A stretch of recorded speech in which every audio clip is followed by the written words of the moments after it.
This podcast contains sensitive topics and explicit language that may not be suitable for all listeners. Previously on The Shot. One by one, it was just a parade of orange jumpsuited inmates who were coming out and saying that they knew who had done this crime. And it was a really difficult thing to watch. It's very possible that any jailhouse snitch can tell you the truth in every way. Okay, it's also possible that they may lie to you from the beginning to the very end. And we told him that we thought he should leave town. But for people with not very much, with limited means and limited experience, that's really unheard of. But we tried. People are complicated. None of us are all one thing. We've got secrets, some small, some big. And it makes you think, what if your life wound up under a microscope? A single random day. Would your secrets hurt the people you love? And what if they led to your murder? Would you still want them kept, even if it meant your killer would go free? Something has become clear about Victor Decker. He didn't die on his finest day or in his finest hour. It turned out that Decker was not altogether faithful to his wife, and that was blatantly obvious in the text messages. That's Jennifer Stanton, Raymond Perry's attorney. It showed that there was at least potentially someone or several someones out there who might have some reason to kill him other than our clients. I'm Gary Harguy. I'm Joanne Kimberlin. We're reporters at the Virginian-Pilot in Norfolk, Virginia. And this is the 5th episode of The Shot.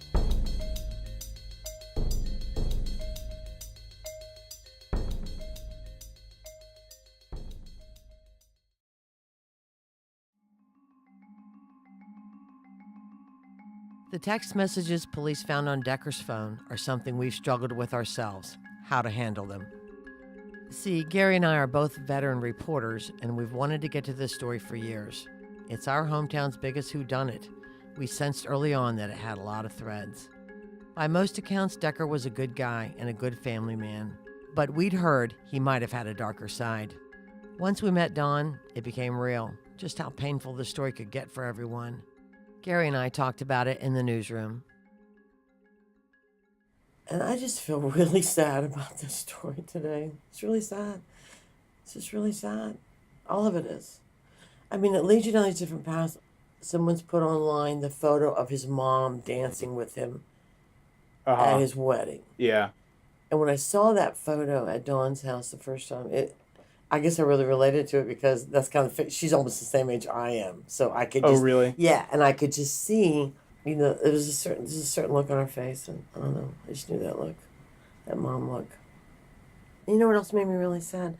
We know this side of him, and we're gonna talk about it in public because we have to, and this makes me sad for his family, You're right. We're going to talk about some really difficult points in his life and things that he either did or is accused of doing that reflect very poorly on him.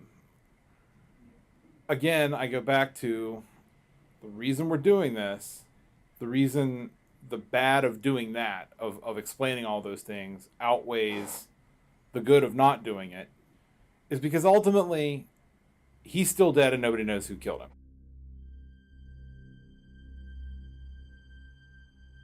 The messages obtained by the pilot are from the days and hours closest to Decker's death. They're from the weekend Dawn took Charlotte to Atlanta, Decker's last weekend alive.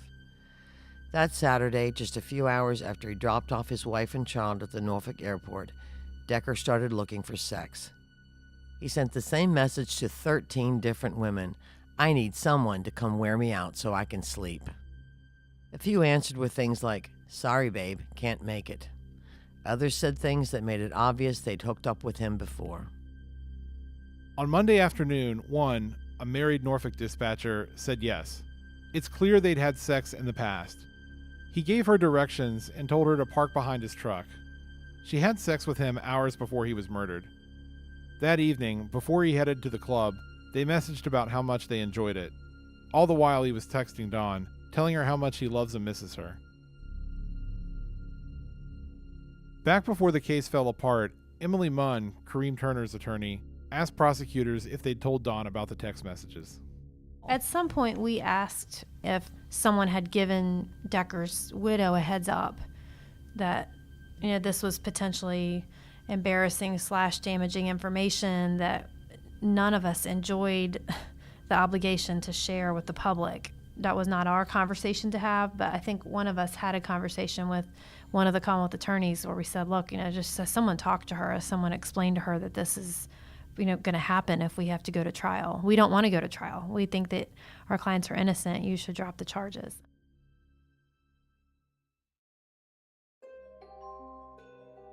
If Dawn didn't know, we had to tell her.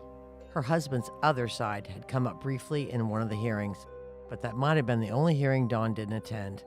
Mike Mather reported on it. The reason that is important in a case like this, you're not bringing that up to impugn the police officer or to embarrass his wife or anything. You're bringing it up why? It was their duty to defend their client to the best of their abilities, and they were going to use that information to show that there were other people, in fact, plenty of people, who may have had a motive to stalk and kill this police officer, especially in the manner that it was done. We faced Decker's secrets early on with this widow. It would have been wrong to blindside Dawn later. I was sure we'd lose her. Gary had more faith.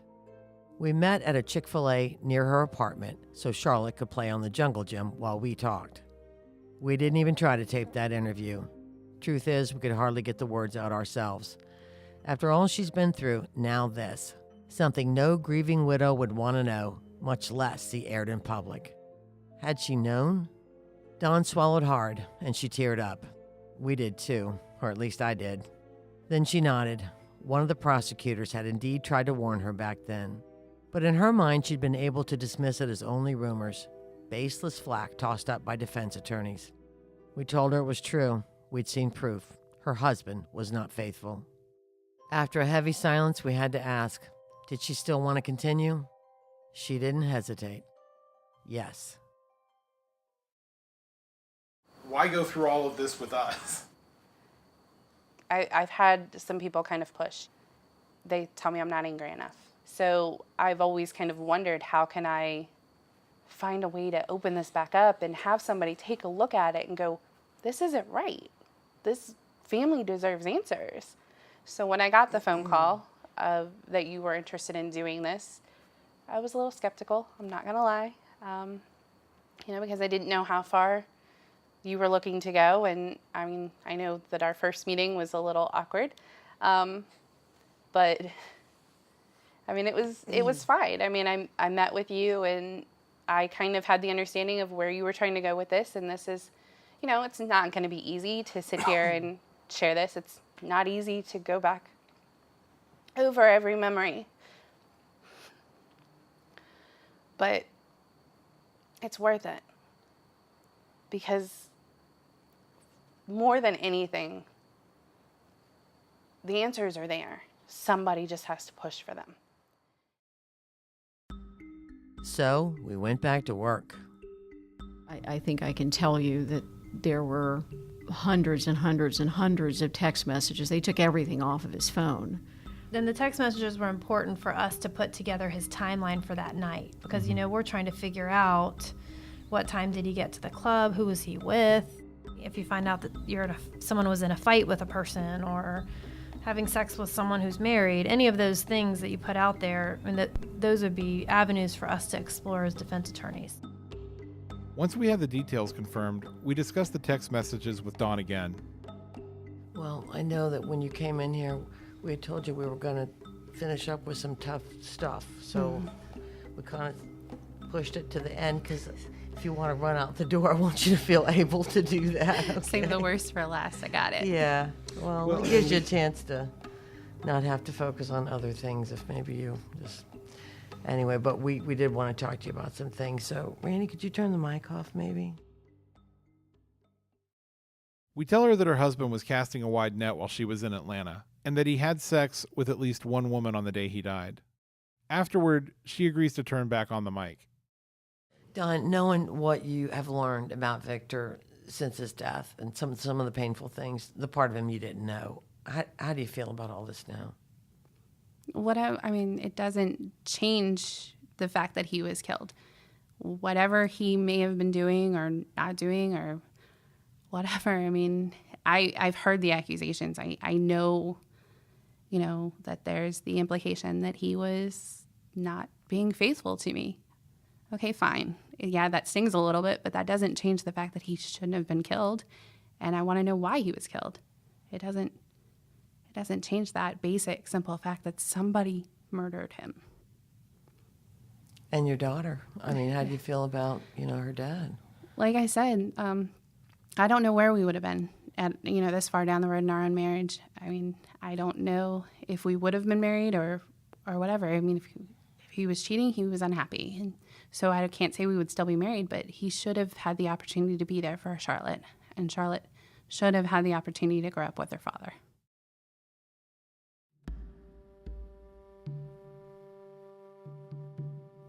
We asked Stanton if she thought police had followed the text trails, looking for jealous husbands or angry boyfriends. Did you ever have any indication that the Commonwealth or the investigators went down that route at all, explored any of that? I can tell you I saw virtually no evidence that they explored the thought of somebody involved in any of these text messages or the husband or brother or boyfriend of any of the people in these text messages being involved.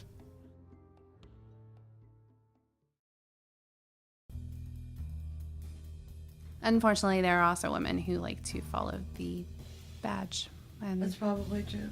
so that's their main goal is to see how many officers they can get. Like following a groupie's following. Yeah. Unfortunately, the not so nice term is they're called badge bunnies.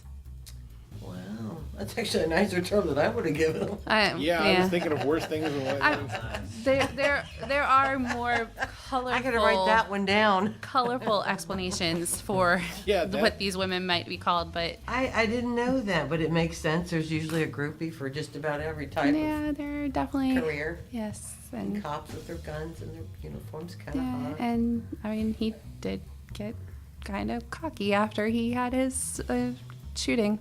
Because he was all of a sudden getting a lot of attention. Well, that and he felt like he was bulletproof at that stage. I don't know any other way to put it. He had survived this incident. What I did, and did it really well. Yes. And everybody was like, he hero. got a lot of awards for it. That doesn't change the facts that he, did that and he was able to come home. But you're right, he got a lot of attention. And so I'm not necessarily surprised, I guess I would say, that maybe he was, reaching out, so but at the same time, that something like that, something so good and cool as, you do this big shootout and you come out the hero and you do the right thing, could actually lead you to screw up so bad in your personal life. It's a bad thing. Kind of the way I see it is, here's this 24, 25-year-old male who, basically skated death. I don't know any other way to put it. And, and he was getting a lot of attention for it. You're that, I know you, you're that cop, we know about you. And I get it. It was hard to go out because, although they did not put his picture out there, thank goodness, it got out that it was, this officer that was always on bike. He was always on bike. Everybody knew who he was. And certainly everyone who knew him and everyone in the department knew. And he had no, there was no shame about him whatsoever.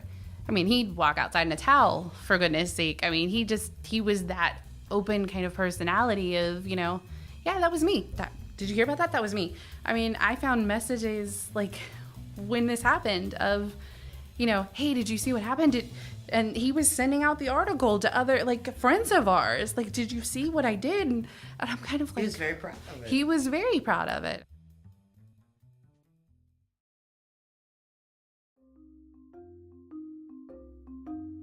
Being recognized and idolized affects people. Imagine you're an everyday cop. Then all of a sudden you're the hero who single-handedly takes down a killer who just shot at you. A little bit of fame. Bulletproof, like Dawn said. Before Kareem Turner was charged with murdering Decker, he was a small-time guy from the streets. Then suddenly his face was splashed all over the news. Either he killed a cop and got away with it, or he was innocent all along and managed to prove it. When he got out of jail, he was feeling a little bulletproof himself. Turner took his little bit of fame right back to the tough neighborhoods where he'd lived all of his life. But the unfortunate thing is, while those young men were engaged in the system on this frivolous charge, it kind of created like a folklore for them in the community. Because, of course, as it is well known, there's problems between the black community and the police. That's community activist Michael Muhammad. And when you have the type of problems that our communities have, where there's a lot of death on our side, but minimal death on their side, it's very hard to find people that have been subject to that type of treatment that have a lament in their heart over the death of one that is seen as an enemy. And so that one, or those who would be seen as the perpetrator or the one who carried that out, would somewhat get like a hero's welcome. And that's just to be honest. And so there became like a folklore. And while even though these young men, none of us believed committed the crime, it became somewhat of a badge of honor to even be charged with such a crime. That's Buck, man. Got down, still on Fenner Street, B. You're listening to a YouTube video posted by Turner shortly after the Decker charges were dropped. He wants to be a rapper. He calls himself Hess Buck. Hey, Hess Buck is a celebrity now. Hess Buck is a celebrity now. Let me get some wood, some fake. Turn that camera that way. I don't got nothing fake. Turn that camera that way. Oh, yeah, we don't got nothing.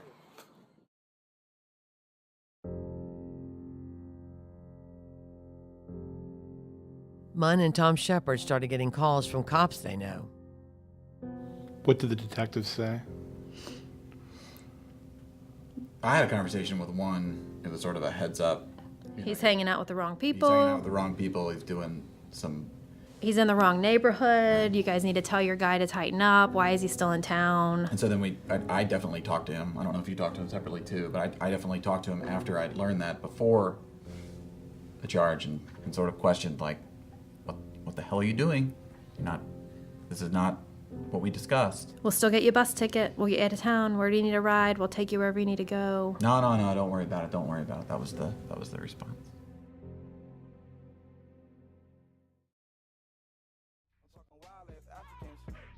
In another one of Turner's videos, he brags about the Decker charges. I'm a star on Fenner Street. Caught a charge because the police. It was all over TV. Everybody say they know me. Facing lights so I can't sleep. Did a bid in cell 8. I was patient, just had to wait. I'm Hess Buck, this is my break. Hess Buck, B. Around 4:30 a.m. on July 16th, 2014, gunfire erupted in Norfolk. For 2 years, he was in jail accused of killing off-duty Norfolk officer Victor Decker. But when defense lawyers proved snitches were lying, prosecutors said they didn't have enough evidence to take Kareem Turner to trial. But now investigator Mike Mather reports that Turner is back in jail and charged with yet another murder.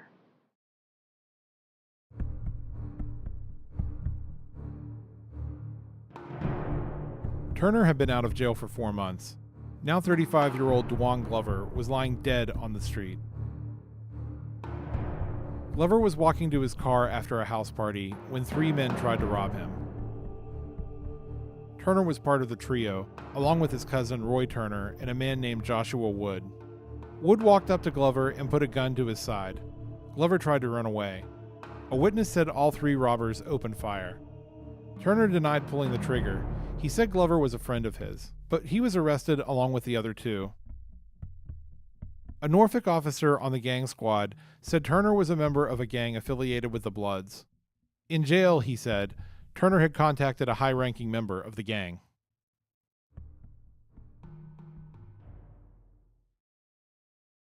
Mohammed knew both Turner and Glover. The victim was very, very close to me, very close, as a brother close. He was so close that I traveled to New Jersey and eulogized him after he was killed here on Jason Street in Norfolk. When DeJuan first got out of the military, he came to one of the neighborhoods over by Booker T and opened up a clothing store, 908s. 908 was the area code from where he was from in New Jersey. And so being in that area, we became acquainted, and then we became friends, and we became brothers. He was always supporting my every endeavor and push in the public for justice. He was very supportive and helpful with my campaign and run for mayor that concluded in May of 2014. And it devastated me and broke my heart that 2 months later, he lay dead, having been shot in every part of his body except the soles of his feet and one of his arms. It was devastating. And 2 days later, when it was said that Kareem Hanson Turner had committed it, I felt betrayed, I felt hurt, but I felt that DeJuan was gone, and there's now a new victim, or another victimization, I should say, that has taken place. And I still, to this day, with all of the love that I have for DeJuan Glover, I see Kareem Hanson Turner as a victim. Turner's trial was held in June of 2016. It had plenty of theater. Turner's mother and a cousin were arrested for using Facebook to threaten witnesses. At least one witness said she'd been offered a bribe.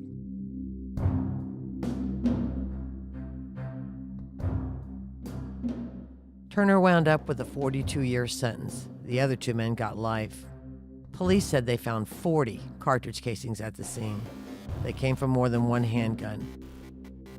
Glover had been shot so many times, the coroner couldn't count them all.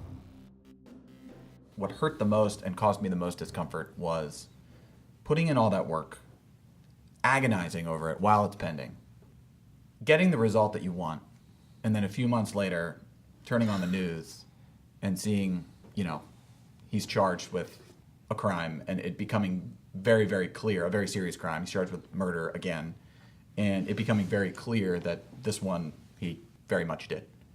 That was the part that I think bothered me the most. I still get pissed off. I'm crying. I have to cry every time I think about it.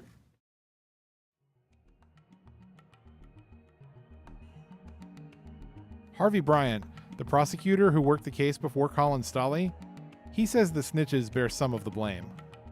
How did you feel when, 4 months after Turner is released, because the charges are dropped, and we hear about him being arrested again for a totally unrelated murder? Yeah. What were your thoughts going through your head at that time? Well, the thoughts going through my head were that Colin had done the right thing. It's not something he could have helped. Once he knew he wasn't going forward with the case, you have to go ahead and tell the judge and get that over with. But the person or persons who changed their stories caused another person to get killed. These are violent people. Nobody's ever said Turner and Perry are nice guys or nonviolent guys. To them, no lives matter.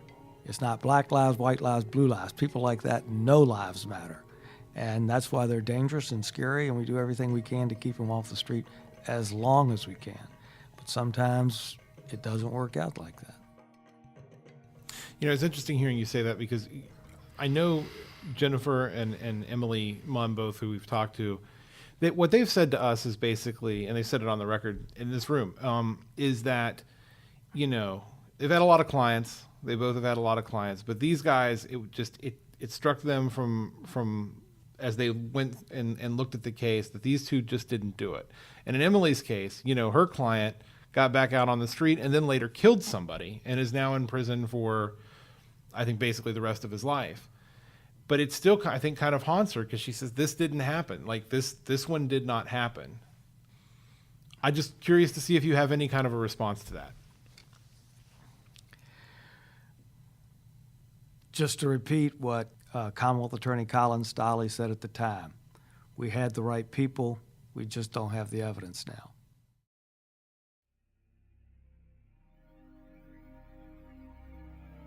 Turner asked Shepard and Munn to defend him again. They said no. There was not a very difficult discussion between the two of us about that either. There's no chance that we were getting involved in it. It would have been impossible. It's still, as I sit here 2 years later, it's still impossible for me to separate out my own personal crushing disappointment that we couldn't keep. I feel badly about it. I feel like we... Well, it just validates what everyone thought, you know, that they got the right guys, and the subsequent act validates that it's like confirmation bias, you know? It confirms in their mind, it doesn't change the evidence against him with respect to Decker's death at all, but it just confirms what they all suspected all along. For me, it was more than just confirming that he's a bad person. It was that I feel like we watched this person give away his second chance. Just want to look at him and say, why? Why would you mess this up? Why would you let the street call you? Dennis Stevens, the criminologist you've heard from before, has counseled a lot of inmates on their way out of jail. And I always had the same speech that I gave these people entering the world. And it sounded something like, well, I know you're pissed off and angry, and you should be, because some of you shouldn't be here, as far as I'm concerned. But, you know, I'm not the judge. But I want you to continue to be angry, because that's exactly what the man wants you to do, because we want you to come back. We are the largest business in the United States, Department of Corrections, $68 billion. Go commit the crimes and come back so we can get you here. Or you can be sensible and say, okay, I need to keep a low profile. We are a wonderful country, and yet once the criminal justice system gets a hold of you, it's over.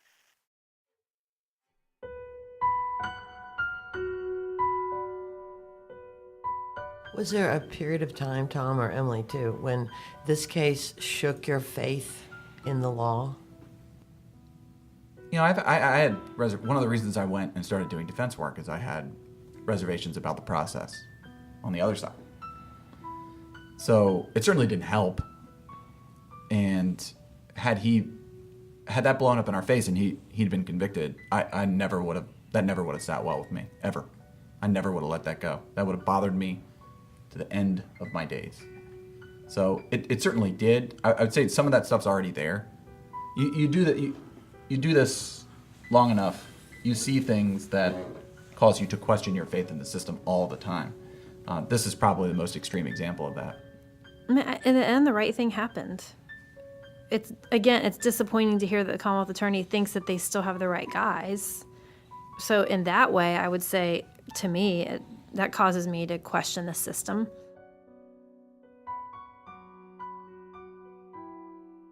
Shepard and Munn took a photo with Turner at a party after his release. It ended up on the door of a prosecutor in the Commonwealth's attorney's office, right next to a photo of Dawn crying at her husband's funeral. And that... Can I curse here? Yeah. That fucking pissed me off in a way that I have not been mad at another attorney in my entire life. It was in such poor taste that other prosecutors in their office came and told us that they felt badly for us, that this was so disrespectful and so making fun of something that wasn't funny. It's been 2 years. They should have been embarrassed about how that case went down. They should be ashamed that people aren't serving time for killing this really nice guy with a really nice family. And so for other prosecutors to come to us and kind of tattle saying, you know, the supervisor has this picture of you guys on the door. It's awful. It's not funny. This is a Virginia Beach prosecutor. Yes.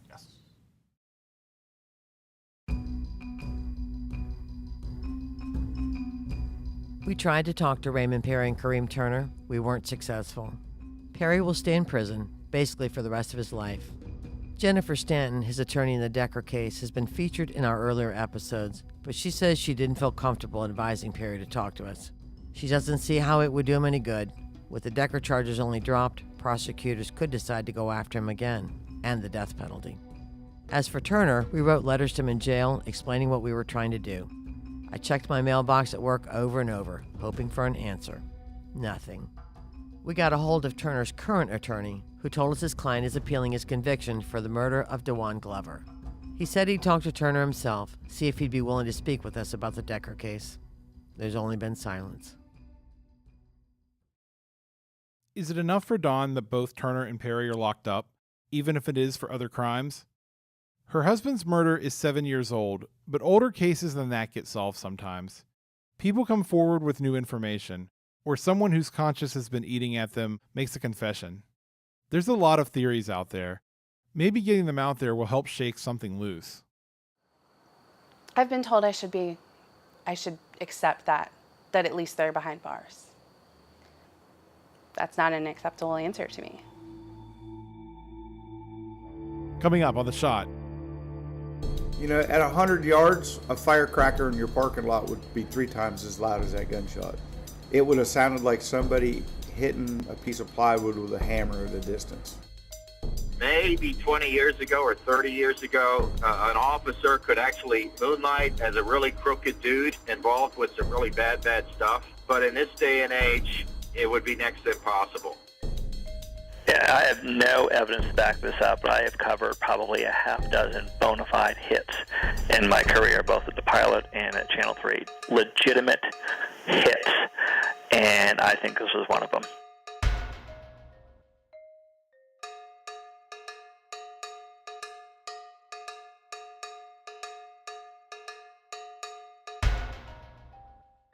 Thanks for listening, and if you like this podcast, do us a favor and go on iTunes and give us a good review. 5-star reviews will help more listeners find us. The Shot was produced by Randy Greenwell and edited by Bill Henry, with special help from Josh Davidsburg. Music is by Kevin MacLeod at Incompetech.com.